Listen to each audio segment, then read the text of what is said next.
বর্তমানে আপনার সবথেকে বড় শত্রু কে?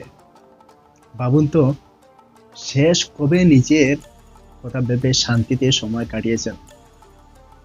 ফেসবুক বা সোশ্যাল মিডিয়া কি আপনাকে সেই সুযোগটা দিচ্ছে?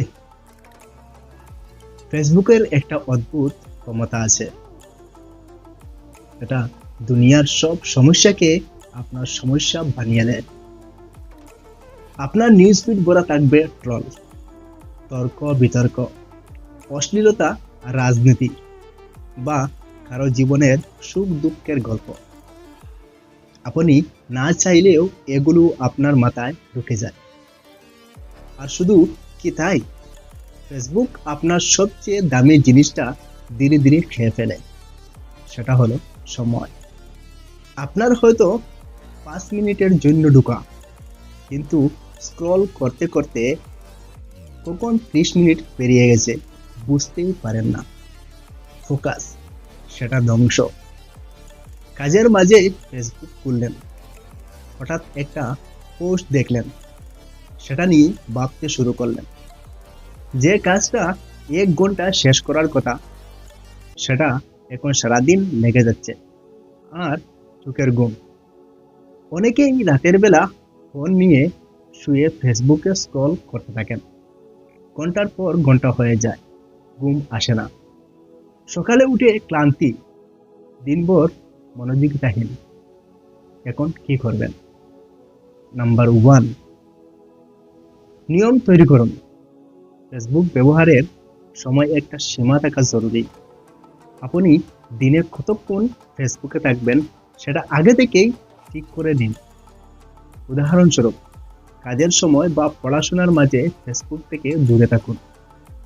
সকাল বা রাতে স্ক্রল করার অভ্যাস থাকলে সেটা কমানোর চেষ্টা করুন। এক্সপার্টরা বলেন, সোশ্যাল মিডিয়া প্রতিদিন 30 থেকে 40 মিনিটের বেশি সময় দিলে সেটা ক্ষতির দিকে নিয়ে যায়। নাম্বার 2, নির্দিষ্ট উদ্দেশ্য থাকুক। আপনার জীবনে ফেসবুকের ভূমিকা কি?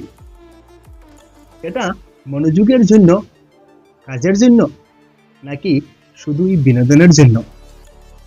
এই প্রশ্নটা নিজেকে করুন। শুধু সময় কাটানোর জন্য ফেসবুকে ঢোকা মানে নিজের সময় নষ্ট করা। বরং ফেসবুক ব্যবহার করুন আপনার জীবনের কোনো প্রয়োজন মেটানোর জন্য। উদাহরণস্বরূপ, কাজের গ্রুপে আপডেট দেখুন বা গুরুত্বপূর্ণ তথ্য জানুন। নাম্বার 3, বিজ্ঞতার সঙ্গে এড়িয়ে চলুন। ফেসবুকের প্রতিটা নিউজ, বিতর্ক বা ট্রেন্ড জড়ানো জরুরি নয়।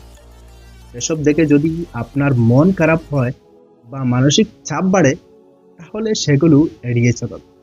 ফেসবুক সব পোস্ট বা কমেন্ট সেকশনে ঢুকতে হবে না। আপনার যা দরকার সেটুকু দেখুন, বাকিটা স্ক্রল না করাই ভালো। নাম্বার 4, ঘুমের সময় ফেসবুক নয়। রাতের বেলা ঘুমানোর আগে ফেসবুক স্ক্রল করলে আপনার ব্রেন বিশ্রাম নিতে পারে না। স্ক্রিনের আলো মস্তিষ্কে সক্রিয় রাখে, যার কারণে ঘুম আসতে দেরি হয়। তাই ঘুমানোর অন্তত 1 ঘন্টা আগে ফোন সরিয়ে রাখুন। চাইলে ফোনটি আরেক রুমে রাখতে পারেন। নাম্বার 5, ফেসবুকে যাদের ফলো করেছেন তারা কি আপনাকে কোনো মানসিক শান্তি বা প্রেরণা দিচ্ছেন? যদি না দেন, তাহলে ভেবে দেখুন তাদের ফলো করা উচিত কিনা। এমন মানুষদের ফলো করুন যারা ইতিবাচক, জ্ঞানবর্ধক বা অনুপ্রেরণামূলক পোস্ট করেন। এর ফলে আপনার নিউজ ফিড শুধু সময় নষ্ট করার জায়গা হবে না, বরং আপনার উন্নতির সহায়ক হবে। ফেসবুক আমাদের জীবনের অংশ হতে পারে, তবে পুরো জীবন নয়। সময়, ফোকাস আর মানসিক শান্তি, এগুলো আপনার সবচেয়ে বড় সম্পদ। ফেসবুক বা সোশ্যাল মিডিয়া যেন এগুলো চুরি করতে না পারে। জীবনটা আপনার হাতে থাকুক, ফেসবুকের হাতে নয়। যদি এই ভিডিও আপনাদের ভালো লাগে, তাহলে একটি লাইক করে, শেয়ার করে অন্যদেরকে দেখার সুযোগ করে দিন। আপনারা ভালো থাকুন, সুস্থ থাকুন এবং আমার জন্য দোয়া করুন।